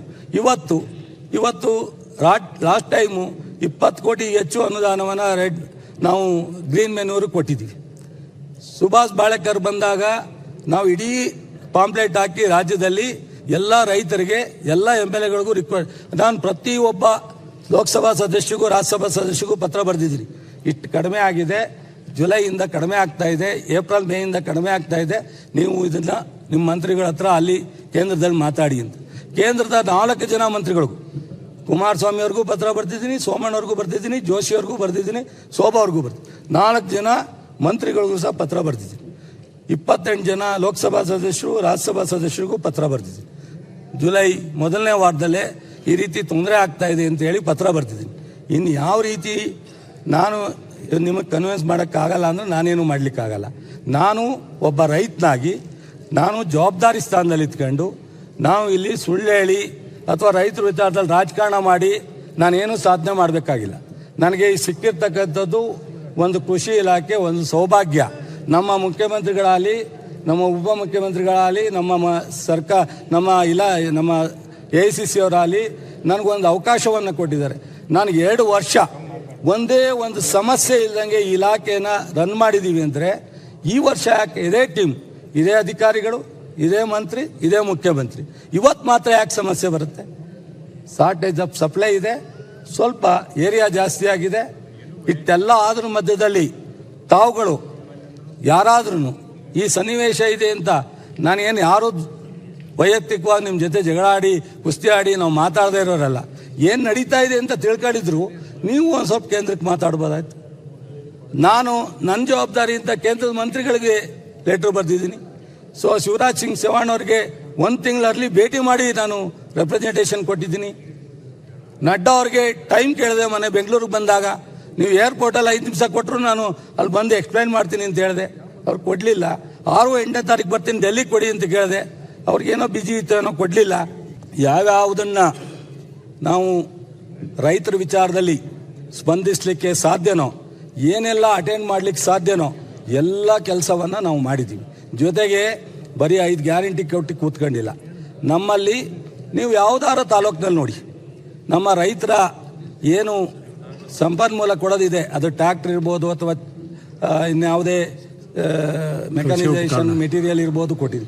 ಕೇಂದ್ರ ಸರ್ಕಾರದ ಅನುದಾನವನ್ನು ಇಡೀ ರಾಷ್ಟ್ರದಲ್ಲಿ 2 ಅಥವಾ 3 ಉಪಯೋಗಿಸಿರೋಂಥದ್ದೇ ರಾಜ್ಯಗಳು ಹೆಚ್ಚು. ನಾನು 2 ವರ್ಷ 4 ಇನ್ಸ್ಟಾಲ್ಮೆಂಟನ್ನು ಉಪಯೋಗಿಸಿ ಸ್ಪ್ರಿಂಕ್ಲರ್ಗೆ 400 ಕೋಟಿ ಅಡಿಷನಲ್ ಆಗಿ ಕೇಂದ್ರ ಸರ್ಕಾರದಿಂದ ತೊಗೊಂಬಂದು ಸ್ಪ್ರಿಂಕ್ಲರ್ ಕೊಟ್ಟಿದೆ. 4 ಇನ್ಸ್ಟಾಲ್ಮೆಂಟನ್ನು ಕಳೆದ 2 ವರ್ಷ ಸಂಪೂರ್ಣವಾಗಿ ಎಕ್ಸ್ಪೆಂಡಿಚರ್ ಮಾಡಿದ್ವಿ. 1 ನಿಮಿಷ ಆಸಂತ ಹೇಳ್ತಿದ್ದಾರೆ ಕೊನೆಯಲ್ಲಿ. ಈ ಎಲ್ಲ ಥರದ ನಮಗೆ, ನಾನು ಒಬ್ಬ ಹಳ್ಳಿಯ ರೈತನ ಮಗನಾಗಿ ಒಂದು ಸಣ್ಣ ಹಳ್ಳಿಯಿಂದ ಬಂದಿರತಕ್ಕಂಥ ಇಂಥ ಅವಕಾಶ ಸಿಕ್ಕಿದಾಗ ನಾನು ನಿಮ್ಮಂಗೆ ಸಾಹುಕಾರ ಅಲ್ಲಪ್ಪ, ಅಥವಾ ಸಿಟಿನಲ್ಲಿ ಬೆಂಗಳೂರಿನಲ್ಲಿ ಬೆಳೆದವನಲ್ಲಪ್ಪ. ನಾನು ಅವ್ರ ಥರ ಹೊಲದಲ್ಲಿ ನಾನು ಡಿಪ್ಲೊಮಾ ಮುಗಿಸಿ ನಾನು ಜಿಲ್ಲಾ ಪಂಚಾಯತಿ ಮೆಂಬರ್ ಆಗೋವರೆಗೂ ಬೆಳಗ್ಗೆ ಎದ್ದು ಗಾಣದಿಂದ ಹೋಗ್ತಿದ್ದೆ, ನೇಗ್ಲು ಹಿಡ್ಕೊಂಡು ಹೊಲದ ಹತ್ರ ಹೋಗ್ತಿದ್ದೆ. ನನಗೆ ಪೂರ್ಣ ಪ್ರಮಾಣದಲ್ಲಿ ಹಳ್ಳಿಯ ವಾತಾವರಣದಲ್ಲಿ ಬೆಳೆದನು. ಈ ಅವಕಾಶ ಸಿಕ್ಕಿದಾಗ ಅಶೋಕ್ ಹೇಳೋರು ಯಾವಾಗಲೂ, ನೀನು ಹೆಲ್ತ್ ಮಾಡಿದೆ, ನೀನು ಟ್ರಾನ್ಸ್ಪೋರ್ಟ್ ಮಾಡಿದೆ, ನಾನು ಅದನ್ನು ಮಾಡಿದೆ ಅಂತ. ಈಗ ಅವರು ದೊಡ್ಡವರಾದರು, ನಾನು ಹಂಗೆ ಚಿಕ್ಕವನಾಗೆ ಉಳಿದಿದ್ದೀನಿ. ಅಲ್ಲಲ್ಲ, ಚಿಕ್ಕವನಾಗೆ ಉಳಿದಿದ್ದೀನಿ. ನಾನು ಈ ಜಾಬ್ ಬರ್ಲಿಲ್ಲಲ್ಲ, ನೀನು ನಾನು ಕರೆದೆ ಬಂದಿದ್ರೆ ಡೆಪ್ಟಿ CM ಮಾಡ್ತೀನಿ ಹೇಳಿದ್ರಪ್ಪ ನೀವು, ಅವಾಗ ಬರಲಿಲ್ಲ. ಆಯಿತು. ನಾನು ಈ ಇಲಾಖೆ ಬಹುಶಃ ನನಗೆ ಅತ್ಯಂತ ಇಷ್ಟಪಟ್ಟು ಪ್ರೀತಿ ಮಾಡಿ ನಮ್ಮ ಅಧಿಕಾರಿಗಳ ಜೊತೆ ಕೂರಿಸ್ಕೊಂಡು 24 ಗಂಟೆ 100% ಎಕ್ಸ್ಪೆಂಡಿಚರ್ ಮಾಡಿ, ಸೊ ನಮ್ಮ ಮುಖ್ಯಮಂತ್ರಿಯರ ಹತ್ರ ಒಪ್ಪಿಸಿ ಈ ಕೃಷಿ ಹೊಂಡನ 100 ತಾಲೂಕಿತ್ತು, 5 ವರ್ಷ ಮಾಡಿರಲಿಲ್ಲ. ಕಳೆದ 5 ವರ್ಷ 13ರಿಂದ 18 ಇದ್ದದ್ದ ನಾವು ಮತ್ತೆ ಎಕ್ಸ್ಟೆಂಡ್ ಮಾಡಿ 224 ಕ್ಷೇತ್ರಕ್ಕೂ ಕೃಷಿ ಹೊಂಡ ಕೊಡುವಂಥ ಕಾರ್ಯಕ್ರಮ ಕೊಟ್ಟು 50 ಲಕ್ಷ SC STಗೆ, 40 ಲಕ್ಷ ಜನರಲ್ಗೆ ಸಬ್ಸಿಡಿ ಇಡೀ ರಾಷ್ಟ್ರದಲ್ಲಿ, ಇಡೀ ಕರ್ನಾಟಕದಲ್ಲಿ ಫಸ್ಟ್ ಟೈಮ್ ಹಿಸ್ಟ್ರಿನಲ್ಲಿ ಹಾರ್ವೆಸ್ಟ್ ಇದಕ್ಕೆ 344 ಮಿಷನ್ ನಾವು ನಾರ್ತ್ ಇಂಡಿಯಾದಲ್ಲಿ ಕೊಟ್ಟಿದ್ದೀವಿ. ನಾರ್ತ್ ಕರ್ನಾಟಕದಲ್ಲಿ ನಮ್ಮ ಭಾಗದಲ್ಲಿ ಕೊಟ್ಟಿರ್ತಕ್ಕಂಥ 4-5 ಇವತ್ತು ಲೇಬರ್ ಪ್ರಾಬ್ಲಮ್ಗೆ ಬೀದರ್ ಇರ್ಬೋದು, ಬೆಳಗಾಂ ಇರ್ಬೋದು, ಬಾಗಲಕೋಟೆ ಇರ್ಬೋದು 10 ಟನ್ನು ಜಾಸ್ತಿ ಬೆಳೀತಾರೆ ಆ ಮಿಷನ್ನಲ್ಲಿ ಕಟ್ ಮಾಡೋದ್ರಿಂದ. ಲೇಬರ್ ಪ್ರಾಬ್ಲಮ್ ಕಡಿಮೆ ಆಗುತ್ತೆ. ಈ ಎಲ್ಲ ಮೆಕ್ಯಾನೈಸೇಷನಲ್ಲೂ 1,000 ಕೋಟಿ ಸಬ್ಸಿಡಿನ ಸಹಾಯಧನನ ರೈತರಿಗೆ ನಮ್ಮ ಇಲಾಖೆಯಿಂದ ಇಶ್ಯೂ ಮಾಡ್ತಾ ಇದ್ದೀವಿ. ನಾನು ನಮ್ಮ ಈ ESOP ಅಂತೇಳಿ ಒಂದು ರೋಗನ ಯಾರು ಒಂದು ಹಾಪನ್ನು ಕಂಡು ಹಿಡಿದಿದ್ದೀವಿ. ಹಿಡ್ದತ್ರ ಹೋಗಿ ಒಂದು ಫೋಟೋ ತೆಗೆದ್ರೆ ಅದು ಯಾವ ಡಿಸೀಸು ಯಾವ ಮೆಡಿಸಿನ್ ಹಾಕಬೇಕು ಅಂತ ಹೇಳಿ ಗೊತ್ತಾಗುತ್ತೆ. ಯೂನಿವರ್ಸಿಟಿನ ಹೆಚ್ಚು ರೈತರ ಹತ್ರ ಇರಬೇಕು ಅನ್ನೋ ಇದನ್ನು ನಮ್ಮ ಮುಖ್ಯಮಂತ್ರಿಗಳು ನಾನು ಸದಾ ಅವರಿಗೆ ಹೇಳ್ತಕ್ಕಂಥದ್ದನ್ನು ನಾವು ಕೆಲಸ ಮಾಡಿದ್ದೀವಿ. ನಮ್ಮ ಕೈಲಿ ಏನೇನು ಮಾಡಲಿಕ್ಕಾಗುತ್ತೋ ನೀವು ಯಾರು ಹೇಳಿ, ರೈತರು ಹೇಳಿ. ಸೊ ಪ್ರೋಗ್ರೆಸಿವ್ ರೈತರ ಹತ್ರ 100 ಜನ ರೈತರ ಹತ್ರ ಮನೆಗೆ ಹೋಗಿ ಮಾತಾಡಿದ್ದೀನಿ ನಾನು. ಅವರಿಂದ ಯಾವ್ಯಾವ ರೀತಿ ಸಲಹೆ ಬರುತ್ತೆ ಅದನ್ನೆಲ್ಲ ವಿಡಿಯೋ ಮೂಲಕ ಹಾಕಿ ಎಲ್ಲ ರೈತರಿಗೂ ತಿಳಿಸಿದ್ದೀವಿ. ಇವತ್ತು ಮೊನ್ನೆ ನಾವು ಕೆಫೆಕ್ ಮೂಲಕ 15 ಲಕ್ಷ ಸಬ್ಸಿಡಿ ಎಲ್ಲ ರಾಷ್ಟ್ರಕ್ಕೆ ಕೇಂದ್ರ ಸರ್ಕಾರದಿಂದ 60% ಕೊಡ್ತಾರೆ. ನಾವು 5 ಲಕ್ಷ ಹೆಚ್ಚು ಸಬ್ಸಿಡಿ ಕೊಟ್ಟು 9 ಲಕ್ಷ ನಾವು ಕೊಟ್ಟಿದ್ದೀವಿ. 5 ಲಕ್ಷ ಕೇಂದ್ರ ಸರ್ಕಾರ, 15 ಲಕ್ಷ 200 ಕೋಟಿ ವಿಶೇಷವಾಗಿ ಇಟ್ಟಿದ್ದೀವಿ.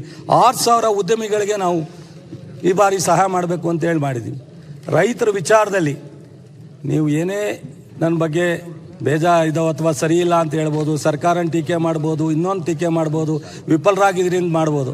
ನನ್ನ ಆತ್ಮಸಾಕ್ಷಿ ಅನುಗುಣವಾಗಿ ಪ್ರಾಮಾಣಿಕವಾಗಿ ಬದ್ಧತೆಯಿಂದ ರೈತರಿಗೆ ಏನಾದ್ರು ಮಾಡಲೇಬೇಕು ನನ್ನ ಕೈಲಾದದ್ದು ಅಂತ ನಮ್ಮ ಎಲ್ಲ ಅಧಿಕಾರಿಗಳನ್ನ ಕೂರಿಸ್ಕೊಂಡು ಪ್ರತಿನಿತ್ಯ ಏನು ಸಮಸ್ಯೆ ಇದೆ, ಯಾವ ಜಿಲ್ಲೆನಲ್ಲಿ ಯಾವ ತಾಲೂಕಿನಲ್ಲಿ ಅನ್ನೋದನ್ನ DC ಅಥವಾ ನಮ್ಮ ಅಧಿಕಾರಿಗಳಿಗೆ ವಿಡಿಯೋ ಕಾನ್ಫರೆನ್ಸ್ನಲ್ಲಿ ನಮ್ಮ ಮುಖ್ಯಮಂತ್ರಿಯವರ ಹತ್ರ ಯಾವ್ದು ಕಾರ ನೀವು ಹಣ ರಿಲೀಸ್ ಮಾಡಿ ಬಿಡಿ, ನಮ್ಮ ಇಲಾಖೆಯಲ್ಲಿ ರೈತರಿಗೆ ಕೊಡ್ತಕ್ಕಂಥದ್ದು ಮಾಡಬೇಕು ಅನ್ನೋದನ್ನು.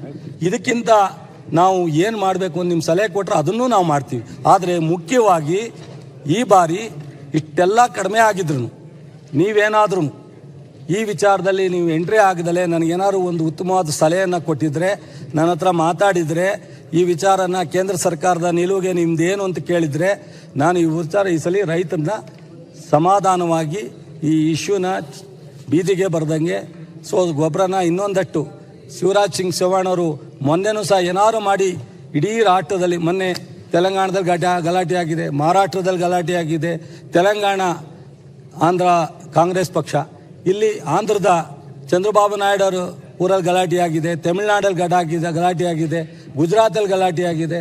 ಬರೀ ಕರ್ನಾಟಕದಲ್ಲಿ ಮಾತ್ರ ಈ ಕೊರತೆ ಆಗಿಲ್ಲ, ಕರ್ನಾಟಕದಲ್ಲಿ ಅಲ್ಲೆಲ್ಲ ಹೋಲಿಸಿದಾಗ ಕಡಿಮೆ ಜನರಾಗಿದೆ.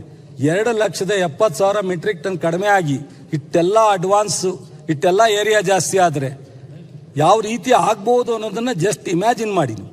ಮತ್ತು ನಮ್ಮ ಹಾಸನದ ಸ್ನೇಹಿತರುಗಳು ಹೇಳಿದ್ರು ಯಾವುದೋ ಒಂದು ಡಿಸೀಸ್, ಬಿಳಿ ಸುಳಿ ರೋಗದ ಬಗ್ಗೆ. ಅವರ MP ಅವರು ಸಹ ಕೇಂದ್ರದಲ್ಲಿ ರೈಸ್ ಮಾಡಿದ್ದಾರೆ, ICR ಅವರು ಟೀಮ್ ಬಂದಿದ್ದಾರೆ, ನಮ್ಮ ಯೂನಿವರ್ಸಿಟಿಯವರು ಟೀಮ್ ಹೋಗಿದ್ದಾರೆ. ಅವರೆಲ್ಲರೂ ಸಹ ಇದು ಬೀಜದ ಪ್ರಾಬ್ಲಮ್ ಅಲ್ಲ, ಮಳೆಯ ವಾತಾವರಣದಿಂದ ಮಳೆ ಹೆಚ್ಚು ಬಿದ್ದಿರೋದ್ರಿಂದ ವೆದರ್ ವ್ಯತ್ಯಾಸದಿಂದ ಆಗಿದೆ ಅಂತ ರಿಪೋರ್ಟ್ ಕೊಟ್ಟಿದ್ದಾರೆ. ನಾನು ಅದನ್ನು ರಿಪೋರ್ಟ್ ತರಿಸಿದ್ದೆ. 15,000 ಹೆಕ್ಟೇರ್ಸಲ್ಲಿ ಈ ಸಮಸ್ಯೆನ ಉದ್ಭವ ಆಗಿದೆ. ಮೊನ್ನೆ ಗುಲ್ಬರ್ಗ ನಮ್ಮ ಸ್ನೇಹಿತರು ಹೋದರು, ಗುಲ್ಬರ್ಗದಲ್ಲೂ ಈ ಥರ ಸಮಸ್ಯೆ ಆಯಿತು. ಕೊನೆಗೆ ಗುಲ್ಬರ್ಗದಲ್ಲಿ ಒಂದೇ ಜಿಲ್ಲೆಗೆ 600 ಕೋಟಿ ಇನ್ಸೂರೆನ್ಸನ್ನು ಪೇಮೆಂಟ್ ಮಾಡಿದ್ರು. ಇನ್ಸೂರೆನ್ಸು 15 ಲಕ್ಷ ರಿಜಿಸ್ಟರ್ ಆಗ್ತಿತ್ತು. ಕೇಂದ್ರ ಸರ್ಕಾರ 50%, ನಾನು 50%, ನಮ್ಮ ಸರ್ಕಾರ 50%, 98% ನಾವು ಪ್ರೀಮಿಯಂ ಕೊಡ್ತೀವಿ. ರೈತರಿಗೆ ಹೆಚ್ಚು ಅವೇರ್ನೆಸ್ ಕೊಡ್ತಕ್ಕಂಥ ಕೆಲಸ ಮಾಡ್ತೀವಿ. ಎಲ್ಲ ಶಾಸಕರು ಮಾಡಬೇಕು. ಬೆಳೆ ಮಳೆ ಬಿದ್ದು ಹಾಳಾಗ್ಬೋದು, ಬರಗಾಲ ಬಂದು ಆಗ್ಬೋದು, ಇನ್ಸೂರೆನ್ಸ್ ಬರುತ್ತೆ ಅಂತ ಕೆಲವರು ಉದಾಸೀನ. ಇವತ್ತು 28 ಲಕ್ಷ ರಿಜಿಸ್ಟ್ರೇಷನ್ ಆಗೋ ಥರ ಮಟ್ಟಕ್ಕೆ ತಂದಿದ್ದೀವಿ insurance. Sir by product impose ಮಾಡೋದು ಮಾಡಬೇಡ ಅಂತೇಳಿ ಆ ದಿವಸ ಹೇಳ್ತೀನಿ. ಯಾವುದೇ ಕಾರಣಕ್ಕೆ ಬೈ ಪ್ರಾಡಕ್ಟ್ ತಗೋಬೇಕು ಅಂತ ಯಾವ ಕಂಪ್ನಿಯವರು ರಿಸ್ಟ್ರಿಕ್ಟ್ ಮಾಡೋಂಗಿಲ್ಲ. ಮಾಡಿದ್ರೆ ಅವರು ನಾಳೆಯಿಂದನೇ ನಾನು ಆ ಥರದ್ದು ಎಲ್ಲೇ ಬಂದ್ರೂ ಅವ್ರ ಮೇಲೆ ಕ್ರಮ ತಗೋತೀವಿ. ಅದು ಯಾವುದೇ ಕಾರಣ ಮುಲಾಜಿಲ್ಲ. ಮತ್ತು ಸರ್ಕ್ಯುಲರು ಇಶ್ಯೂ ಮಾಡ್ತೀವಿ, ಡೈರೆಕ್ಷನ್ ಸರ್ಕ್ಯುಲರು ಕೊಡ್ತೀವಿ, ಖಂಡಿತ ಅವ್ರ ಮೇಲೆ ಕ್ರಮನೂ ತಗೋತೀವಿ. ಸೊ ಅದ್ರ ಜೊತೆಗೆ ಇನ್ಸೂರೆನ್ಸ್ ನಾನು ಏನು ಹೇಳಕ್ಕೆ ಬಂದೆ ಅಂದರೆ, ಇವತ್ತು ನಮ್ಮ ಇಲಾಖೆ ಅಧಿಕಾರಿಗಳು 57% ಕಡಿಮೆ ಇದೆ. ಇವತ್ತಿಂದ ಆಗಿದೆಯಾ 57%? ಎಷ್ಟು ವರ್ಷದಿಂದ ಅಪಾಯಿಂಟ್ಮೆಂಟ್ ಮಾಡ್ದಲೇ ಕೊರತೆ ಆಗಿ ಇವತ್ತು 57% ಬಂದಿದೆ.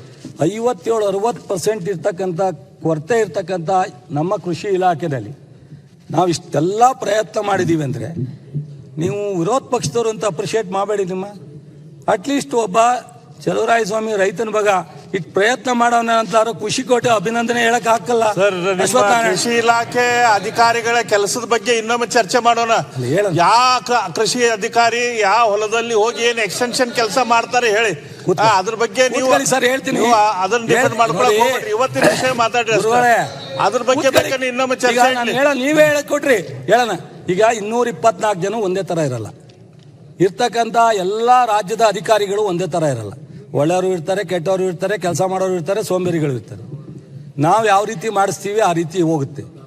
ಇವತ್ತು 1,000 ನೇಮಕಾತಿಗೆ ಮಾನ್ಯ ಮುಖ್ಯಮಂತ್ರಿಗಳಿಂದ ಮಂಜೂರಾತಿ ತಗೊಂಡು ನಮ್ಮ KP ಕರ್ನಾಟಕ ಪಬ್ಲಿಕ್ ಸರ್ವಿಸ್ ಕಮಿಷನ್ಗೆ ಕಳಿಸಿ 8-10 ತಿಂಗಳಾಗಿದೆ, 1 ವರ್ಷ ಆಗಿದೆ.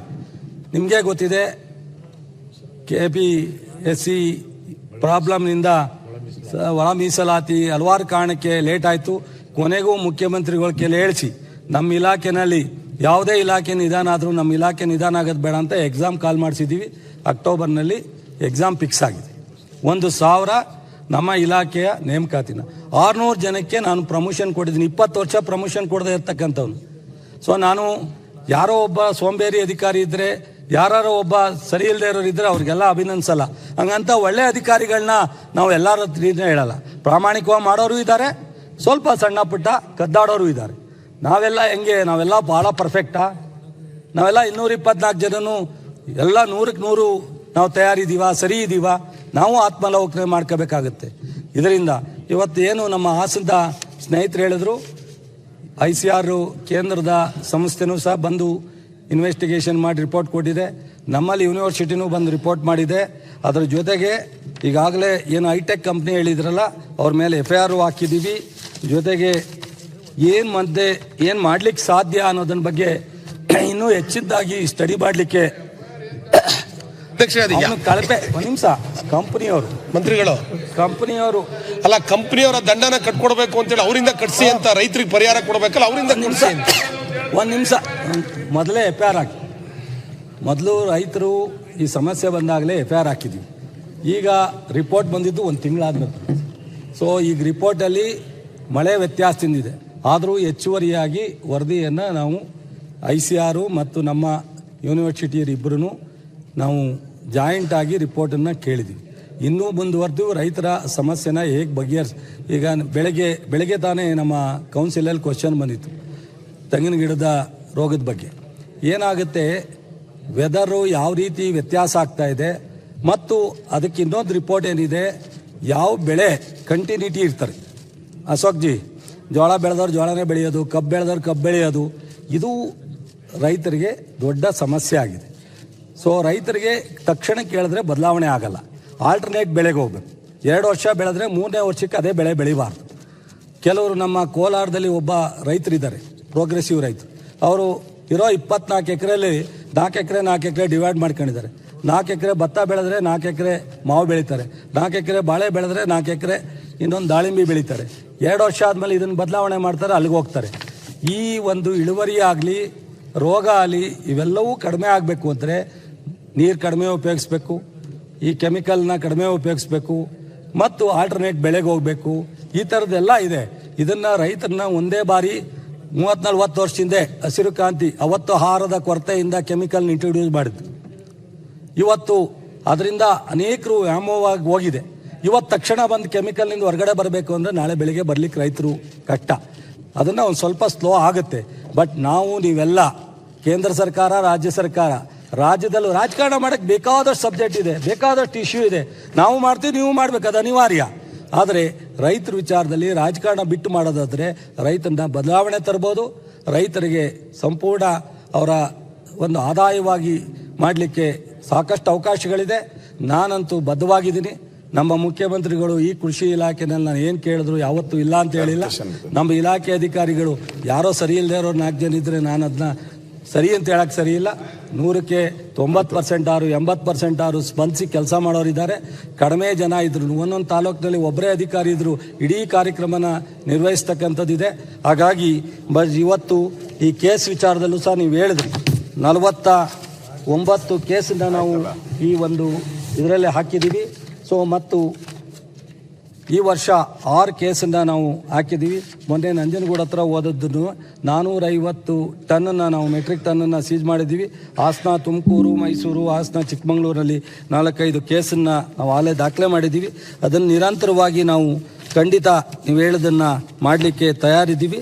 ಬಟ್ ಇನ್ನೂ ಏನೆಲ್ಲ ನಾವು ಕೇಂದ್ರ ಸರ್ಕಾರದಲ್ಲಿ ಪ್ರಯತ್ನ ಮಾಡಬೇಕೋ ಅದನ್ನು ಸಹ ನಿರಂತರವಾಗಿ ನಿನ್ನೆನೂ ನಾನು ಶಿವರಾಜ್ ಸಿಂಗ್ ಚೌಹಾಣ್ ಅವರಿಗೆ ಫೋನ್ ಮಾಡಿ ರಿಕ್ವೆಸ್ಟ್ ಮಾಡಿದ್ದೀನಿ, ಇನ್ನೂ ಒಂದು ಸ್ವಲ್ಪನಾದ್ರು ನೀವು ಮಾಡಬೇಕು, ಪೂರ್ಣ ಪ್ರಮಾಣದಲ್ಲಿ ನಿಂತರೆ ಒಂದೇ ವರ್ಷ ಆಗಲ್ಲ, ಒಂದು 2-3 ವರ್ಷ ಆಗುತ್ತೆ, ಇದನ್ನು ಕಡಿಮೆ ಮಾಡಲಿಕ್ಕೆ ಅಂತ ಹೇಳಿದ್ದೀನಿ.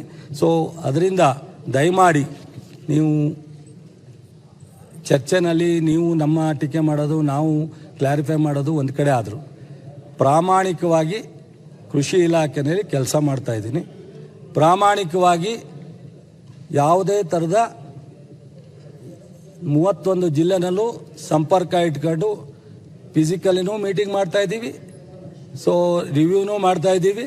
ಸಾಧ್ಯವಾದಷ್ಟು ಮಟ್ಟಿಗೆ ಇಲಾಖೆಯ ಕೆಲಸವನ್ನು ನಿರ್ವಹಿಸ್ತಾ ಇದ್ದೀವಿ. ನಿಮಗೆ ಸಮಾಧಾನ ಆಗುತ್ತೆ ಅಂತ ಅಂದ್ಕೊಂಡಿದ್ದೀನಿ. ಇನ್ನೂ ಹೆಚ್ಚಿನ ಸಲಹೆ ಇದ್ದರೆ ಯಾವಾಗ ಬೇಕಾದರೂ ಓಪನ್, ಯಾವಾಗ ಬೇಕಾದ್ರೂ ಒಂದು ಪತ್ರ ಬರೀರಿ, ನನ್ನ ಆಫೀಸಿಗೆ ಕಳಿಸಿ, ನನಗೆ ಫೋನ್ ಮಾಡಿ, ಆ ಕ್ಷಣದಲ್ಲೇ ನಾನು ಕ್ರಮ ತಗೊಂಡು ಕೆಲಸ ಮಾಡ್ತೀನಿ. ಪ್ರತಿ ಅಂಕಿ ಅಂಶ ಕೊಟ್ಟೆ. ನಾನು ಯಾಕೆ ಕೇಂದ್ರ ಸರ್ಕಾರನ ಟೀಕೆ ಮಾಡಲಿಕ್ಕೆ ಒಂದು ನಿಮಿಷಪ್ಪ ಪ್ಲೀಸ್, ಟೀಕೆ ಮಾಡೋಕ್ಕೆ ಹೋಗಲಿಲ್ಲ ಅಂದರೆ ಎಲ್ಲ ವಿಚಾರದಲ್ಲಿ ರಾಜಕಾರಣದಲ್ಲಿ ಎಷ್ಟೋ ಅನ್ಯಾಯ ಆಗಿದೆ. ಮಾದಾಯಿನಲ್ಲಿ ಏನಾಗಿದೆ, ಬೆಂಗಳೂರು ಅಭಿವೃದ್ಧಿಗೆ ಕೊಡ್ತೀನಿ ಅಂತ ಏನು ಕೊಟ್ಟಿಲ್ಲ, ಮತ್ತು ಟ್ಯಾಕ್ಸಲ್ಲಿ ಏನು ವ್ಯತ್ಯಾಸ ಇದೆ, ತಾರತಮ್ಯ ಇದೆ, ಕೇಂದ್ರ ಸರ್ಕಾರ ಆಲ್ಮಟ್ಟಿನಲ್ಲಿ ಏನು ವ್ಯತ್ಯಾಸ ಇದೆ. ಕಳೆದ 2 ವರ್ಷದಲ್ಲಿ ನಮ್ಮ ಮುಖ್ಯಮಂತ್ರಿಗಳು, ನಾವು ಪ್ರತಿಭಟನೆ ಮಾಡಿದ್ದೀವಿ. ಮುಖ್ಯಮಂತ್ರಿಗಳು ಈ ನಬಾರ್ಡಲ್ಲಿ ಲಾಸ್ಟ್ ಟೈಮ್ ಎಷ್ಟು ಕಡಿಮೆ ಕೊಟ್ಟರು, ರೈತರಿಗೆ ಕೊಡ್ತಕ್ಕಂಥ ನಬಾರ್ಡ್ ಯೋಜನೆಯಲ್ಲಿ ಎಷ್ಟು ಹಣ ಕಡಿಮೆ ಕೊಟ್ಟರು. ಇದೆಲ್ಲ ಇದ್ರೂ ನಾವು ಯಾಕೆ ಸಾಫ್ಟ್ ಆಗಿದ್ದೀವಿ ಅಂದರೆ ಘರ್ಷಣೆಗೆ ಹೋಗಿ ನಮ್ಮ ರಾಜ್ಯದ ರೈತರಿಗೆ ತೊಂದರೆ ಆಗೋದು ಬೇಡ ಅಂತಿದ್ದು. ಇವರು 2,77,000 ಕೊಟ್ಟರೆ ಇವತ್ತು ಅವ್ರ ಮನೆಗೂ 5 ಮೂಟೆನ ಎಕ್ಸ್ಟ್ರಾ ಕಳಿಸ್ಕೊಡ್ತೀವಿ. 2,77,000 ಕೊಟ್ಟರೆ ಮನೆಗೂ 5 ಮೂಟೆನ ಕಳಿಸ್ತೀವಿ. ರೈತರು ಪ್ರಾಮಾಣಿಕವಾಗಿ ರೈತರು ಗಲಾಟೆಗೆ ರೆಡಿ ಇಲ್ಲ. ಇವರು ಅದನ್ನು ಬೇಕು ಅಂತ ಪ್ರವೋಕ್ ಮಾಡಿ ಇವತ್ತು ನನ್ನ ಹತ್ರ ಖಾಸಗಿಯಾಗಿ ಮಾತಾಡ್ತಾರೆ. ಜ್ಞಾನೇಂದ್ರ ಅವರು, ನಮ್ಮ ಶಿವಮೊಗ್ಗದಲ್ಲಿ ಯಾವುದೇ ಸಮಸ್ಯೆ ಇಲ್ಲ ಸರ್, ಬಟ್ ಆದರೆ ನಾವು ಅಲ್ಲಿ ರೈಸ್ ಮಾಡಿಬಿಟ್ಟಿದ್ದೀವಿ, ನಮ್ಮ ಅಧ್ಯಕ್ಷರು ಸ್ಟ್ರೈಕ್ ಮಾಡಿಬಿಟ್ಟಿದ್ರು, ನಾನು ಇವತ್ತು ಇಲ್ಲಿ ರೈಸ್ ಮಾಡದೇ ಇದ್ರೆ ತಪ್ಪಾಗುತ್ತಲ್ಲ ಅಂತ. ಈ ಥರದ ಮನಸ್ಥಿತಿ ಇಟ್ಕೊಂಡು ಮಾಡೋವಂಥ BJP ಅವ್ರಿಗೆ, ಕೇಂದ್ರ ಸರ್ಕಾರದಲ್ಲಿ ಕರ್ನಾಟಕದ ಮಲತಾಯಿ ತೋರ್ತಕ್ಕಂಥವ್ರಿಗೆ ನಾವು ಯಾವ ರೀತಿ ಹೇಳೋಕ್ಕಾಗುತ್ತೆ ಇದರಿಂದ? ಆಮೇಲೆ ನಾನು ಮಂತ್ರಿಯಾಗಿ 28 ಜನ ಮತ್ತು ರಾಜ್ಯಸಭಾ ಮೆಂಬರ್ಗೆ 8 ಜನಕ್ಕೆ ಪತ್ರ ಬರೆದಿದ್ದೀವಿ, ಕಾಪಿ ಇದೆ, ಕಳಿಸ್ಕೊಡ್ತೀನಿ ನಿಮಗೆ. ಮಂತ್ರಿಗಳಿಗೆ ಲೆಟ್ರ್ ಬರೆದಿದ್ದೀವಿ. ಶಿವರಾಜ್ ಸಿಂಗ್ ಚೌಹಾಣ್ ಅವರು 3 ಬಾರಿ ಮುಖ್ಯಮಂತ್ರಿ ಆಗಿದ್ದರು ಮಧ್ಯಪ್ರದೇಶದಲ್ಲಿ. ಅವರಿಗೆ ನಾನೇ ಪರ್ಸನಲ್ ಆಗಿ ಹೋಗಿ ಭೇಟಿ ಮಾಡಿದ್ದೀನಿ. ಅದಲ್ಲದೆ ನಾನು 3-4 ಸಾರಿ ಈ ವಿಚಾರದಲ್ಲಿ ಫೋನಲ್ಲಿ ಮಾತಾಡಿದ್ದೀನಿ. ಇನ್ನೂ ಇವರಿಗೆ ನಾವು ರಾಜಕಾರಣ ಮಾಡಲ್ಲ ಅಂತಾರಲ್ಲ, ವಾಕೌಟ್ ಮಾಡ್ತಾರಲ್ಲ, ಇಷ್ಟೊಂದೆಲ್ಲ ಅವ್ರು ಕೇಳಿರ್ತಕ್ಕಂಥ ವಿಚಾರಕ್ಕೆ ಎಲ್ಲ ಕ್ಲಾರಿಫಿಕೇಶನ್ ಕೊಟ್ಟರು. ಇವ್ರ ಮನಸ್ಥಿತಿ ಏನಿದೆ, ಯಾವುದೂ ಅವ್ರು ನಮ್ಮ ಸರ್ಕಾರನ ಟೀಕೆ ಮಾಡಲಿಕ್ಕಾಗಲ್ಲ, ಯಾವುದೂ ಸಹ ಭದ್ರಾಗಿ ನಮ್ಮನ್ನು ಪ್ರಶ್ನೆ ಮಾಡಲಿಕ್ಕಾಗಲ್ಲ. ಯಾವುದೋ ಒಂದು ಸಿಕ್ಕದನ್ನ ಗಾಳಿಲಿ ಗುಂಡೋಡಿಯೋ ಥರ ಈ ರಾಜಕಾರಣ ಮಾಡೋರಿಗೆ, BJP ಅವ್ರಿಗೆ, ರಾಷ್ಟ್ರದ BJP ಆಗಲಿ, ರಾಜ್ಯದ BJP ಆಗಲಿ, ಇವರಿಗೆ ಈ ರಾಜ್ಯದ ಜನರೇ, ರಾಷ್ಟ್ರದ ಜನರೇ ಬುದ್ಧಿ ಕಲಿಸ್ಬೇಕೇ ವಿನ ನಾವ್ಯಾರು ಸಹ ಇವ್ರಿಗೆ ಬುದ್ಧಿ ಕಲಿಸೋಕ್ಕಾಗಲ್ಲ.